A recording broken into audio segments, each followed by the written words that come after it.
I'm 18, I'm in law school, and I play basketball. And every single day, I see talented people waste their potential. They're drifting. No goals, no urgency, no plans. And honestly, I've been there too.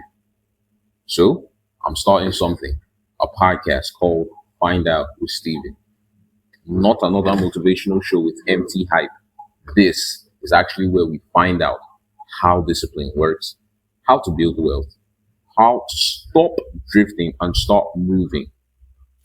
Real wisdom, real conversations, real application. And I can't think of a better first guest than someone who have known me my entire life, my father. Today, we're talking about the blueprint, what he wishes he knew at 18 years old, the mistakes he made so I don't have to. This is the conversation I needed to hear. And I think that you need to hear it too. So, if you want to know what you're capable of, and if you're tired of drifting, this is where we start. Thanks, Dad, for being here.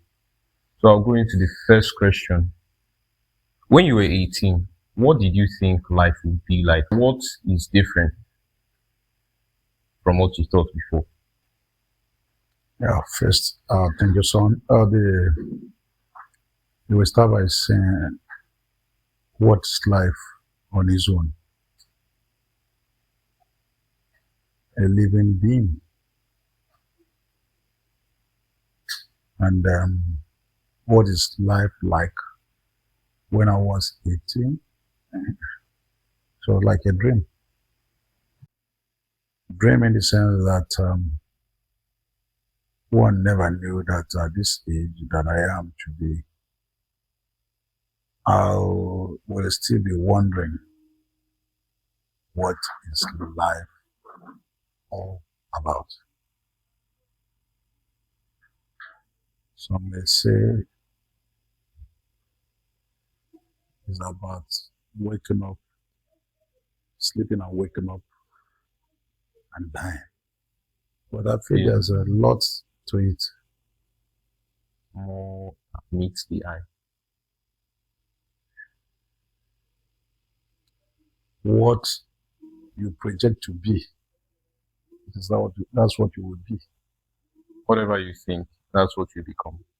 That is whatever you think, and the earlier you start, the better. The earlier you start, the better. If you choose, if I may start with our Lord Jesus Christ, his father was a carpenter. But God, in his infinite mercy, has seen the heart of his father Joseph and decided to come to him. And today everybody is following Jesus because he has focus. Yes. He preaches love and life. Love and life. They go pari passu. The other one cannot go with the other one. If you love, you live. That's it. Okay. What is the biggest lie that you heard about success that you found out later along the line that it was complete rubbish? And the biggest lie is about one believing that your father's wealth is your own. That without hard work, or that with, like today, modern day preachers bring God, bring Jesus into success. Yes. But I believe that if you don't work, you don't get anything. You can't get anything. I'll quote Robert Schuller in his book. Success, is never ending, and failure is never final. So if it's like a barrel, life is like a barrel. If you don't move it, it remains there. Yes. But if you push it, even with the load, no matter how heavy the load is, if you move it with strength, courage, dedication, consistency, you get to your destination. By carrying a cross. Yes, carrying cross is not bad. It's about individual thing. It's better you carry your own cross, just like our Lord Jesus Christ. All right. We're going into the next category, which is career and purpose. What is one thing that you would change for your career choices Yeah, career is about what you want. to You become? want to be a doctor, lawyer, goldsmith, butcher, herdsman, thief, Yes. fraudster, Yes. and the rest. For me, as a young man, you need to, from point one, say this is what you want to be. Yes. I was virtually 13 years when my father and his group friends visited him. Remember, he was a butcher. Yes. So proud of him. And my father told me to go and get them drink. Then it was era of whiskey. So I rushed to my father's room to bring the whiskey. While I was in there, I overheard them say, the children of the wealthy are usually useless. I said, these people were talking.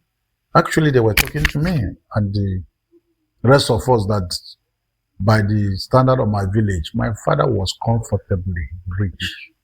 Yes. When I say comfortably, because the likes of the people that came to him, they way back those days were, if you're a teacher, they believe you're the richest teachers. Then my uncle lawyer, and then the host of them, the other commissioner of finance. Okay. They were in our house. So I told myself, I will never, ever be poor. You make a self decision. I took my decision there on the spot. I brought them their whiskey, White Horse, and renounced poverty in my life there on the spot. And then the next morning, I told my father, never will I live with you again. I had to leave the home at the age of 12, via 13. And today, you as my son can either say, I am rich or I am poor. It's for your decision or the people to say, I don't have to say it with my mouth, but I can. Inside me, I feel I'm rich Yes. because I have contentment. Fulfillment. Absolutely. Okay. Now this is the next question. What do you think is more important? Chasing passion or building financial security? When you chase fashion, you're on your own. It's like empty mold. But financial security is building human beings. The number of people you build entails your future. You may find out that a small boy you help today, you build today, you give good advice, tomorrow will be your helper, Yes. and you will never lack. That's why I choose to help the poor 2-4, even when I don't have. Yeah. I build human resources. That's where I got my PhD, honorary, building human capacity. All right. We're going to the next category, which is discipline and character. So, what habit do you wish you built in your 20s, which you believe would have changed everything that you didn't have at that time? Well, I've never been a rascal. Ever I was born, I took after my father discipline. My father was one of the best disciplinarians. My mother was everything, a good woman. So these two people channeled, they built my lifestyle. Then without, I will not be fair to my uncle. Barrister Mark Oane, a great man who told me about self-reliance at a very tender age of 13 while I was living with him in Lagos. He's a man that builds up character. He models you to know that what is good, what is bad is bad. So if you start early to build your early life on the basis of modesty, relying on God. Because if you rely on God, you can achieve everything. The moment you remember God at any point in your life, it models you to decency. That's right. Okay, take me back to a time that you failed badly. What did failure teach you? Failure is the best teacher. Yes. It's the best disciplinarian. Don't ever believe that you are God or that you can achieve it all. Ever put in your mind that failure is something that you cannot hold back when it comes. Or how you manage it, just like our Lord Jesus Christ during his era, during his time of temptation. How he managed it is the most important thing in life. If he had allowed himself to be cajoled by the Satan, he would have been a failure. But at the last minute of his life, it was like, Satan, get thee behind me. So failure on its own is a very terrible moment in my life. Because then, as a young man, in less than 25 years, I was already a chairman of a company, director, whatever you call it, heading a pharmaceutical industry, then Gnostic Pharmacy and Surgical Limited as it was. At 25, you're already a CEO of your own company. Yes, I was a chairman. Yeah, and then I had wholesale department. And then what is now running now, pharmacy and supermarket, pharmacy and stores, I started it. The record is there. It's unfortunate that Nigerians don't have good record. If not, you go back to Canada. Everybody in the north, as at 1986, 87, 88, comes to Kaduna from Kano, from Sokoto, Jos. The entire north comes to Kaduna to buy their medicine. Even the state house, this state house today, if you go check the receipt, you'll see Gnostic Pharmacy, so they come buying drugs from me in the 80s. I have both wholesale department and I had pharmacy and stores as a retail outlet. Before I traveled to London, had my setback. That was why I say failure is inevitable. Inevitable, unavoidable. It can always fall into it when the time comes. But how you come out of it is very important. So failure is inevitable.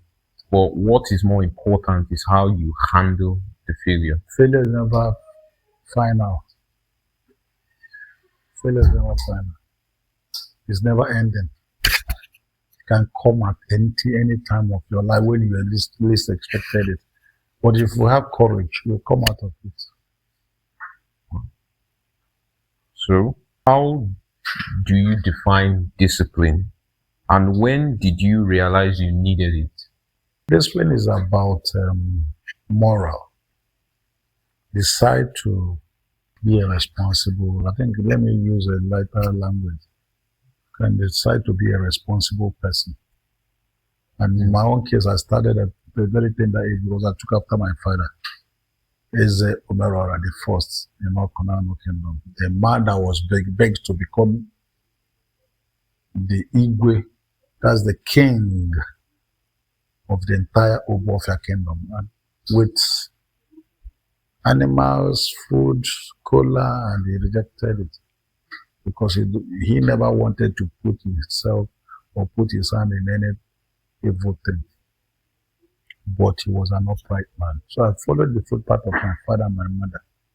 That was my highest hallmark of life. Till date, I can't do anything without remembering my father and my mother. It's like when your life is filled with godism, God himself will channel you. That's what my father stood in my life. What the word God stand in the life of any responsible person. Yeah. Do you think discipline is about morality, doing what is good Oh. and averting what is bad? Avoid anything ugly. Or the modern world defines discipline as doing something that you don't want to do, despite not wanting to do it. What And the- that thing that you're avoiding doing is something that's beneficial to you. No, at any point in time, no matter how odd it is, do the right thing.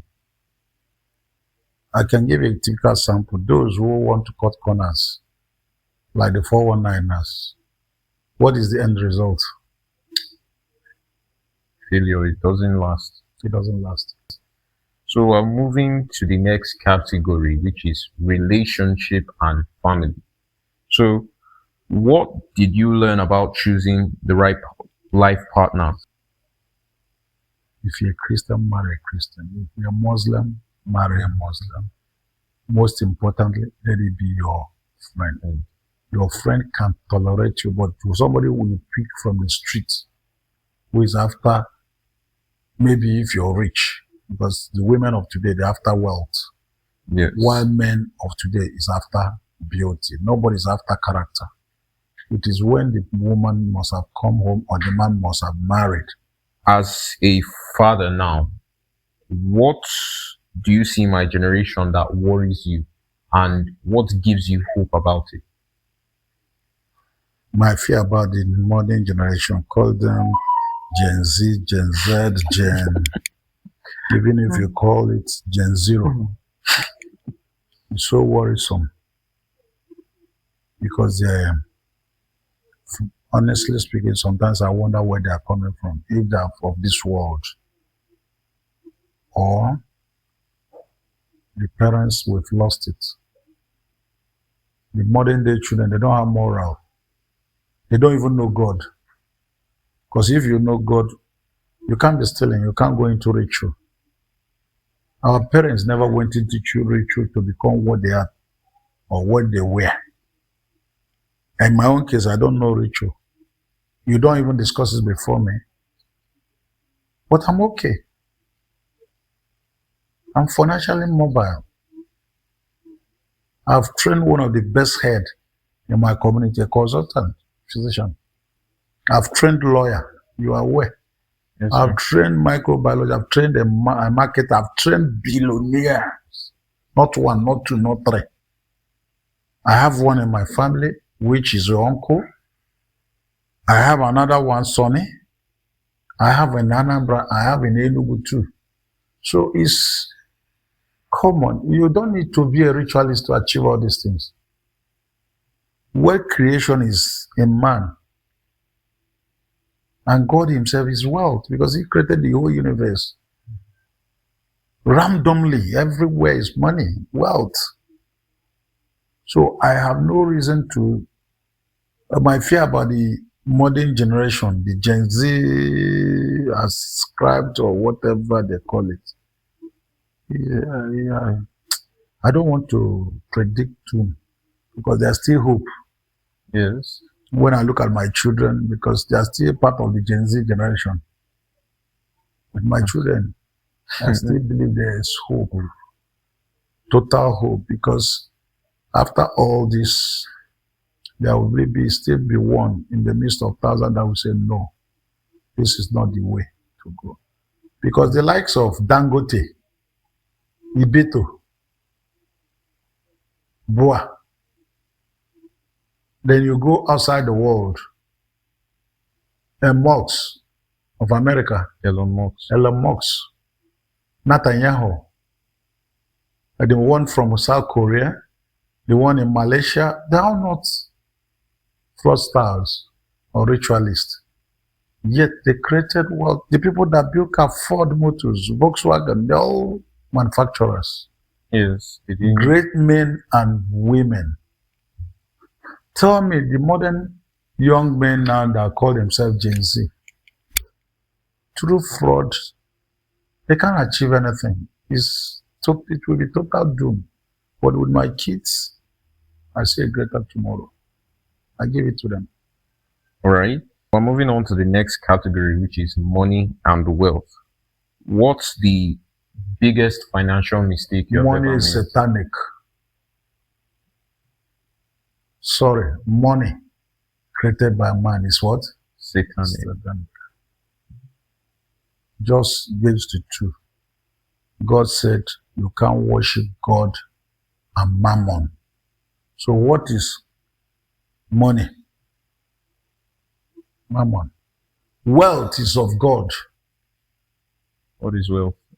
Wealth, diamond, your thought, the thought God gave you is beyond money that Yes. you made. Because with your knowledge is greater than money. So I choose wealth creation. Okay, so if I want to make my first million naira by 25, what should I focus on? Focus on what you want to be. Even if it's ordinary sweeping the house. The moment you focus on this number of houses you clean in so number of period, there's no way you cannot create wealth on your own. Take for instances, the young man that built Facebook. How old? Yeah. No, how Yes. old? I think it was below 24. Today is a billionaire. Mark Zuckerberg. How about Okocha? How about Osime? Am I talking? You are. How about the great well, do I call her a poet? Chimamanda Ngozi Adichie. Adichie, Yes. that write books. It's very inspiring books. So once you want to achieve anything, be focused, be consistent. The two key words is focus and consistency. Okocha will play ball and they dribble the whole world and be happy. At the end of the day, we paid handsomely. Good money, cool money. What of Francis Ngannou? A nobody from Cameroon. Today he's ruling the world with his physique. Kickboxing. If I might take you, or Adesanya, my beautiful handsome Adesanya, Israel. Yes. So that I have to come back home. I can't be talking about Cameroon when I have Israel Adesanya. Israel Adesanya and Usman. Usman. These are key-minded, focused human beings that I'm so proud of. And they always perform with consistency. With consistency. If Usman want to deal with you, he will deal with you with beauty. If Adesanya want to disgrace you, he will give you the classic beating. Classic intellectual beating. That's what I call Adesanya. Because he is focused with what, at every time that I listen to his story, he relocated to a place called New Zealand. And today he's a hero. So you mustn't be doctor. You mustn't be engineer. There's no field of endeavor that if you are focused and consistent, that you cannot achieve. A degree is not required. To some extent. But in my own case, when I was chairman, CEO, I was a school start holder. It was after I went to London and lost everything, I went back to university. I got my BS in political science. You don't need all these bogus. It's my black man's sickness. I'm not saying education is not good. Yeah. But the key, Innocent didn't want to go to any school. We were all in Kaduna, way back. Innocent Motors. Is it the almighty Coscharis that's employing professors? Professors just academic exercise. They write books without any basic knowledge of life, how to create wealth. Like the practical aspect, application. Zeros. Just theoretical knowledge. I say zero. That's where you see them messing up in INEC. If our education is about it, Nigeria by now would have been having it correct. But somebody thought professors would do the right thing, but or the lawyers. You see, sorry, with due respect, young man, lawyers, I have one, your uncle, during his era, it was like golden age of law. But today is a mess. The doctors whom are working for, some of them kill in the name of practicing medicine. I can go on and on and on. They do all sort of nonsense in the name of practicing. Yes. So you don't require all the education in the world to become an idiot.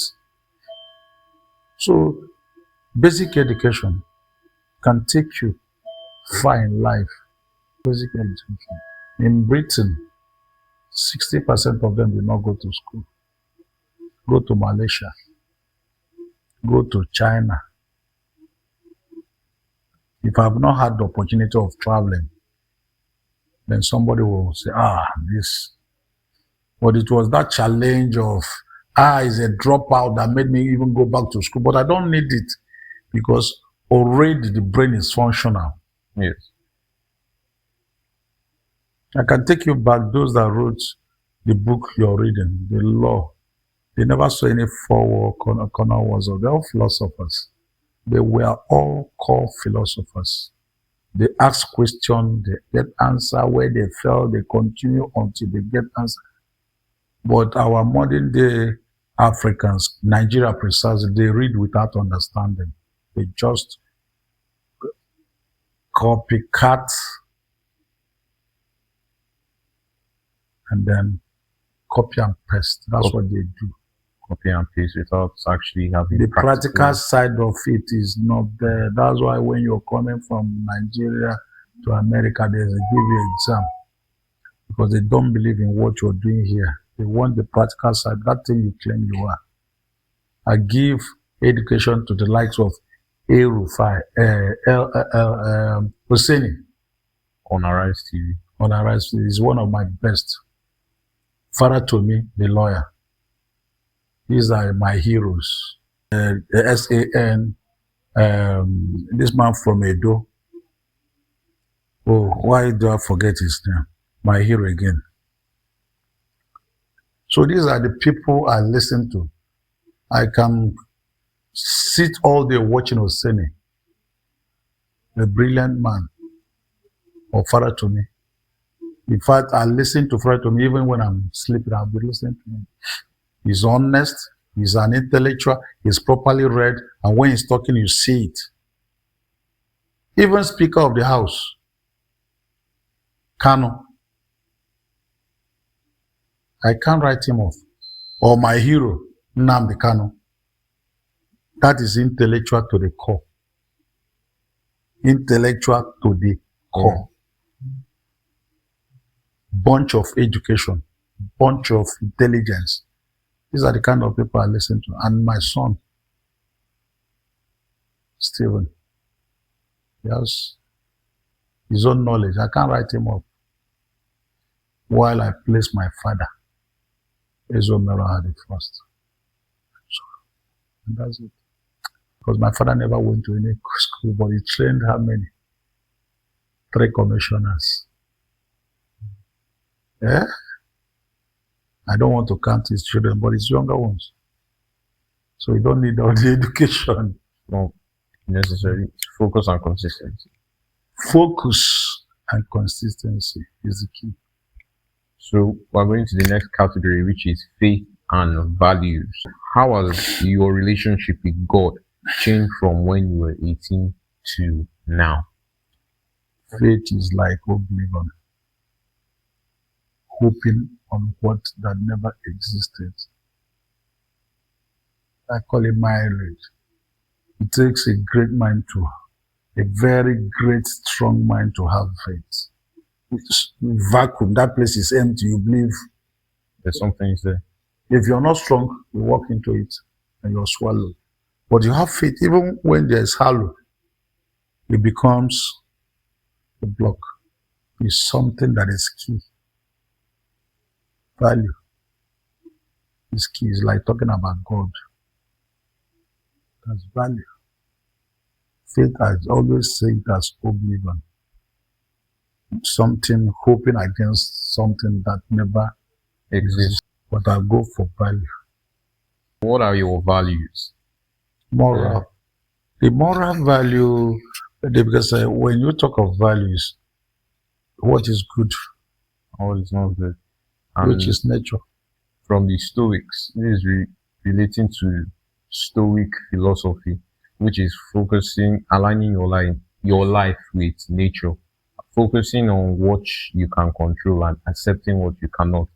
And also, they have their four cardinal virtues, which is courage, justice, temperance, and wisdom. Wisdom. Yes. So those are the four guiding values that despite whatever you're pursuing, maybe success, you shouldn't. If you don't have wisdom, you're lost. That's why I say I choose value. And you just mentioned the four characters, four salient characters of value. See, Solomon is this. When he was asked, he now asked God, beg God, see, you're giving me Israel. Very hard people, very difficult people. What did he ask? Wisdom to rule Israel. He didn't ask for money. That's that value. We're talking about character. Am I with you? Yes. So I choose value. So what's your most important value that you want me to carry on? The legacy of my late father. Decency, honesty. Never ever lie, no matter how difficult it is. It's a virtue. No matter, even at point of death, say the truth. Even at point of death. It's a very difficult practice. People will hate, like me, you see, they hate me for my guts. But too far I'm there. Before they get there, I'm always ahead of them. Before you lie. Before you know it, I'm ahead of you. So the only thing you can do, even when I'm dead, I want to say, that is the son to so person. Like they always tell me, son of Wafo. It makes me happy. That even after my father died so many years ago, they still talk about my father. If I get to any part of Nkano, you call somebody on phone, if I want to mock them, I say, I'm son of so person. They will laugh. It gives me joy instead of even being afraid to mention the name of your father or where you're coming from. I arrogantly say where I come from. So happy with my father's life and even my present life. It's a hard practice, but it's worth it. The end bit is the major thing. Once people know you for your honesty, the rest. So we're reaching the closing time. So if you only had 3 pieces of advice for me, what would they be? Start with God. 1, Whatever you choose to be, and end with God. God, your focus. God, your last. Start with God and end with God. The other carnal thing is vague. Valueless. Because he who has God has everything. That's why at any point in time you see me, I crave to be in line with God's attitude. And once you deviate, the rest is failure. And God's nature is following your virtues. God's nature is goodness, love, peace, love, peace, love. In fact, love doesn't die. It doesn't die. Gold, does it bleach? No. Diamond, does it bleach? No. Diamond is diamond. God is God. But Satan is evil. At the last hour, we are told that Satan will die with his people. What do you wish someone had told you that nobody did? That's a difficult one, no? Never in life, always strive to do the right thing. Don't copy anybody. If you focus on God, don't be distracted. That's the highest achievement you can get in life. Don't ever get distracted by anybody. Focus, be at peace with everybody.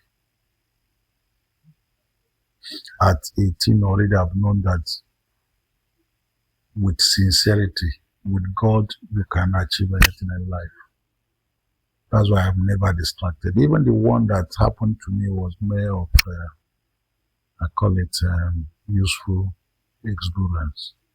Because at that very tender age, I've already started at less than 28. I was already using over 4 cars. Wow. Over 4 cars. From 504, Mercedes, Renault, and Volkswagen. Surprise? Yes, I am. Less than 28 years. I've achieved all this. In fact, history had it, I was the first person to use Mercedes in my community, both your Konano. Wow. It's very impressive. And first in Kano, man, to register pharmacy. History doesn't forget. If you want, I'll bring let anybody that registered pharmacy before me bring it. In the Kano Kingdom. And that's why I insisted my younger brother would read medicine. Son of a butcher. Okay, thank you so much, Dad. I really appreciate this. You're welcome, son. My best friend.